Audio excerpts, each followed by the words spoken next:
കോതമംഗലത്തിൽ വികസന മുരടിപ്പെന്നാരോപിച്ച് എംഎൽഎ ഓഫീസിലേക്ക് കോൺഗ്രസ് മാർച്ച് നടത്തുന്നു.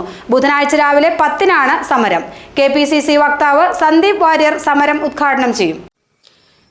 കോതമംഗലത്ത് കഴിഞ്ഞ 9 വർഷമായി വികസന പദ്ധതികളൊന്നും നടപ്പാക്കാൻ ആന്റണി ജോൺ എംഎൽഎക്ക് കഴിഞ്ഞിട്ടില്ലെന്നാണ് കോൺഗ്രസിന്റെ ആരോപണം.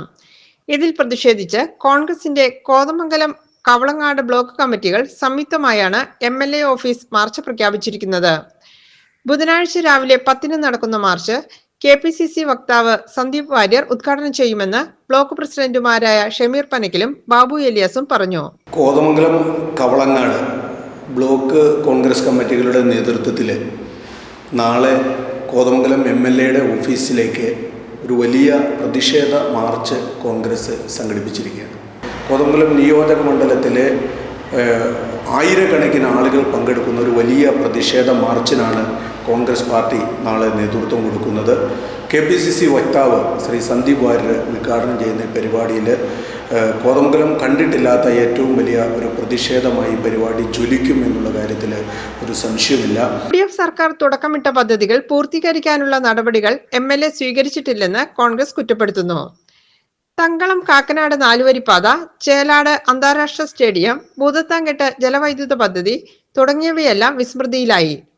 കഴിഞ്ഞ 9 ബജറ്റുകളിൽ പ്രഖ്യാപിച്ച പദ്ധതികളൊന്നും യാഥാർത്ഥ്യമാക്കാൻ കഴിഞ്ഞിട്ടില്ലെന്നും നേതാക്കൾ ആരോപിച്ചു.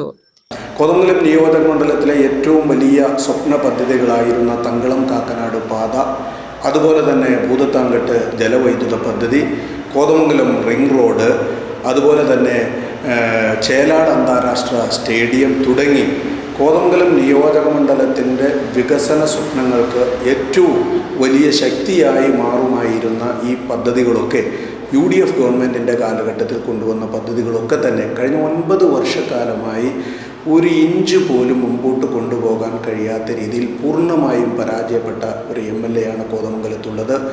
തുടർച്ചയായി ഇടതുപക്ഷത്തിൻ്റെ ഭരണമുണ്ടായിട്ടും എല്ലാ വകുപ്പുകളും കൈകളിലിരുന്നിട്ടും വികസന രംഗത്ത് എന്തുകൊണ്ടാണ് മുന്നോട്ട് പോകാൻ കഴിയാത്തത്? യുഡിഎഫ് കൊണ്ടുവന്ന പദ്ധതികൾ എന്തുകൊണ്ട് പൂർത്തീകരിക്കാൻ കഴിഞ്ഞിട്ടില്ല?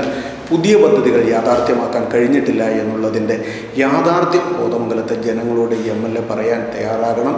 GTV news, Kothamangalam.